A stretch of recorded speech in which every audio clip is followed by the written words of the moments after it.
Olá, pessoal. Hoje a nossa convidada é a Júlia Ramos. Ela é psicóloga e tem bastante experiência em terapia com animais. E ela está aqui conosco para nos contar um pouquinho desse trabalho junto ao público TEA.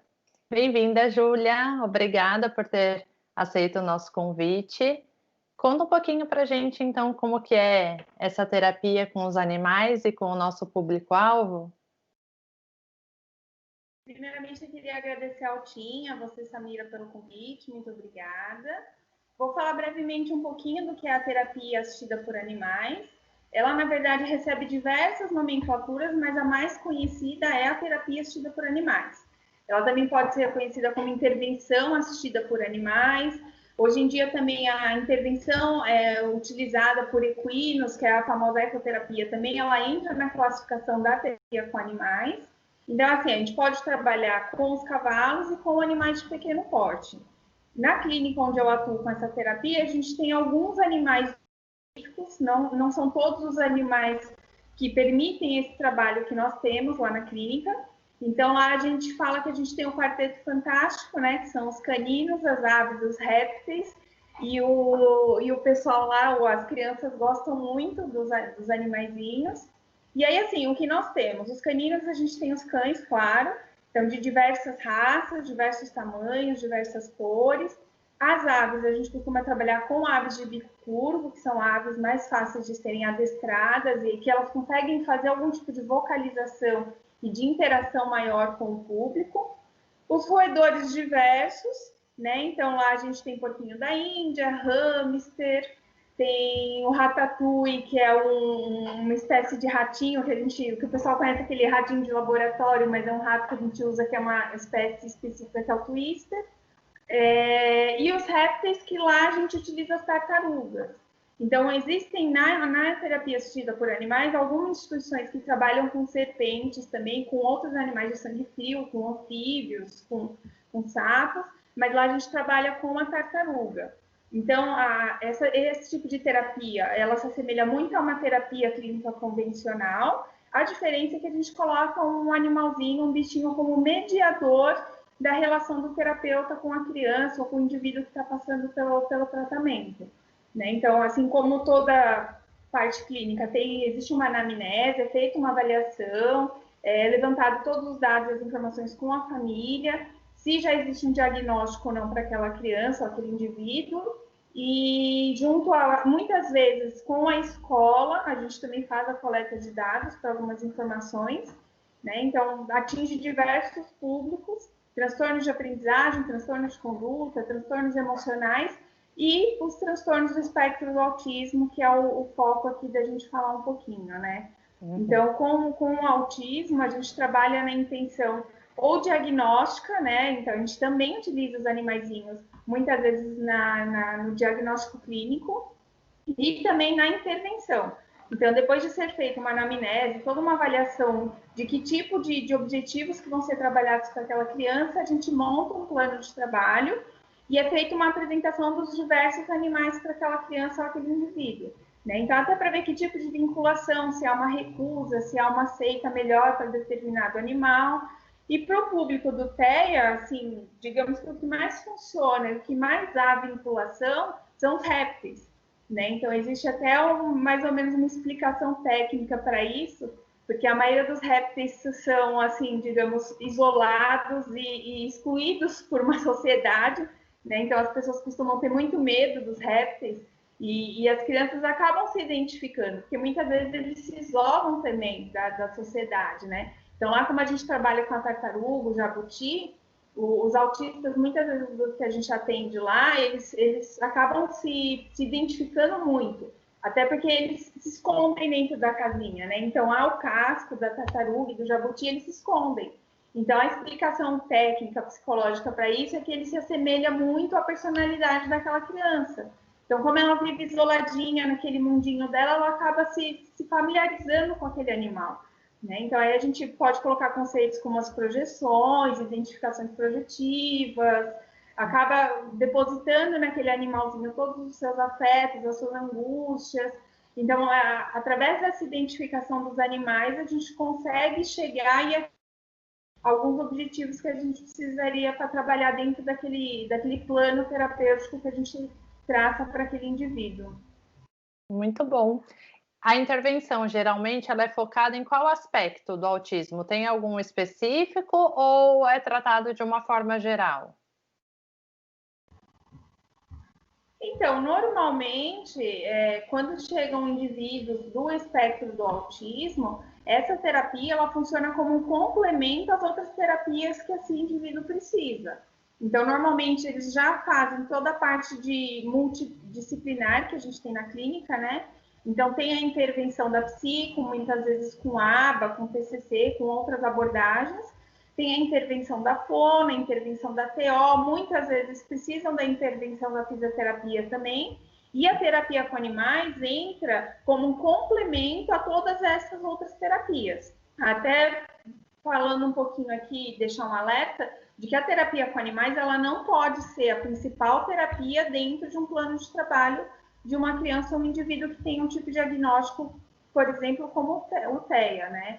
Então, a gente fala sempre para os pais e deixa isso muito bem claro, é um complemento e não pode ser a principal terapia. Né? Então, a gente acaba complementando tudo aquilo que os profissionais estão trabalhando à sua volta. Né? Então, muitas vezes é um TEA com uma dificuldade de fala, ou que precisa desenvolver um pouco mais a fala, ou até mesmo a escrita e a leitura, e aí, conversando com a equipe em reunião, a gente começa a traçar alguns objetivos.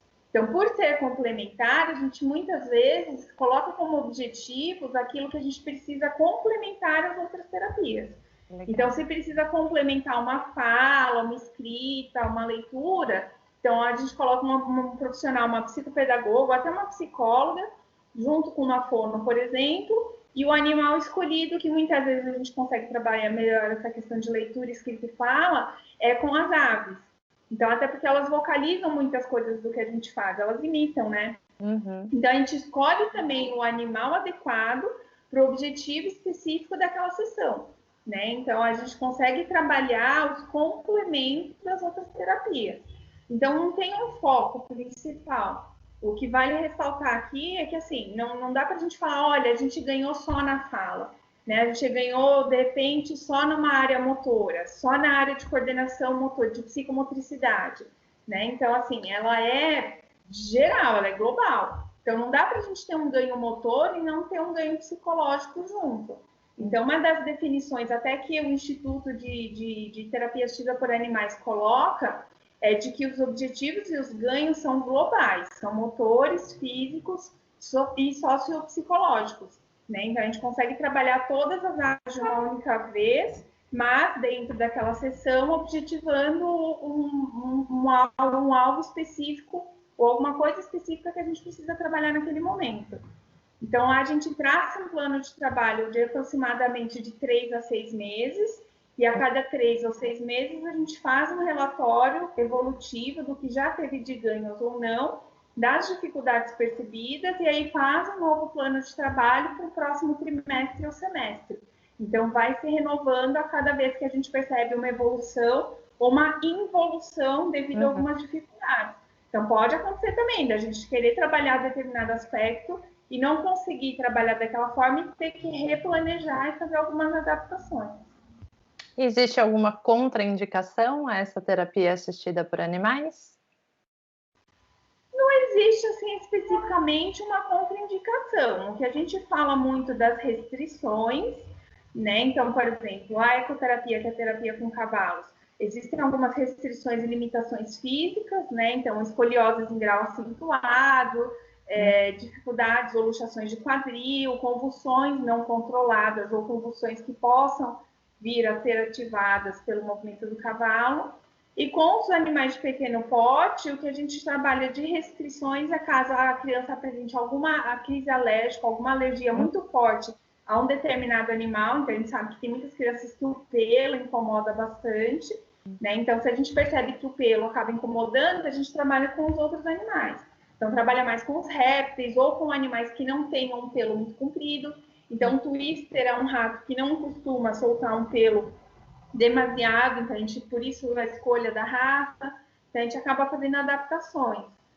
E alguns casos que não tem algum controle emocional, que vai entrar em crise, em surto, né? E que acaba acarretando um perigo ao animal. Então, se a gente vê que é uma criança ou um indivíduo que tem crises muito fortes de autoagressividade ou de heteroagressividade, a gente tenta fazer o máximo, a gente coloca a inserção do animalzinho, mas se a gente percebe que existe algum risco ao animal, a gente retira, faz todo um preparo antes do indivíduo. Então, a gente trabalha muito com pelúcia, com animais de madeira, com simulações de animais, até chegar no animal real. Então, a gente trabalha com animais objetos até chegar ao animal real depois.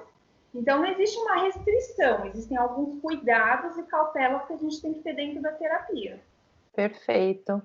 E você tem alguma dica para nos dar para as famílias que têm interesse em fazer essa terapia assistida em casa, talvez dar uma adaptada nesse momento de pandemia?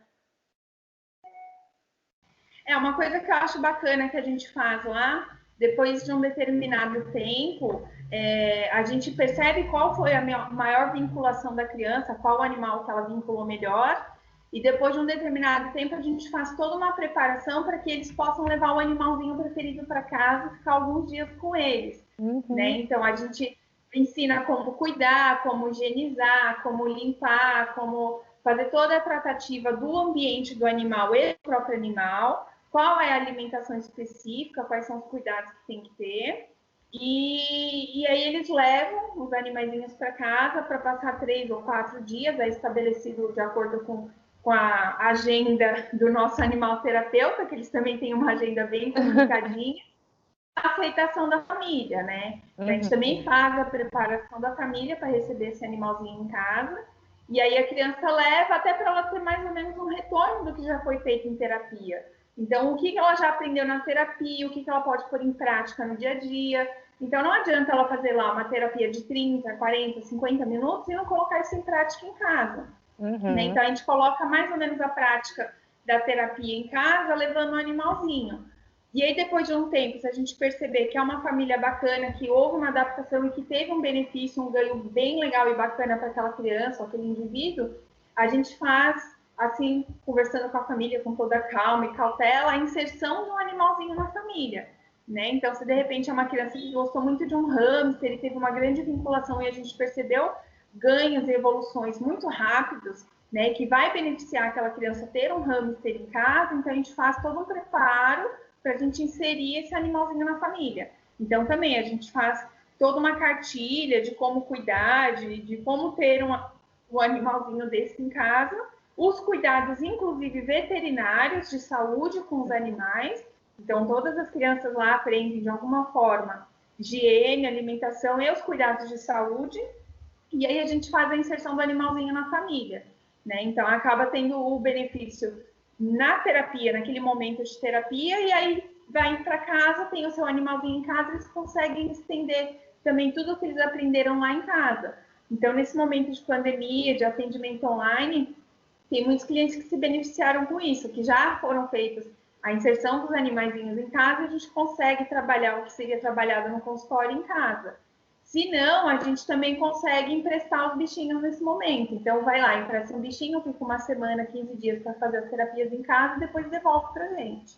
Então, é um tipo de terapia que é possível fazer mesmo nesse momento de pandemia online e que a gente conseguiu fazer as adaptações necessárias para o momento também, né? Ai, que bom, muito legal, viu? Muito bacana o trabalho de vocês. Saber que existe aí uma possibilidade bem grande de intervenções, de aspectos que são focados durante as intervenções e da diversidade de animais, que isso é importante, é particular de cada criança. Apesar deles serem muito parecidos, eles têm as suas particularidades. Isso é muito bacana.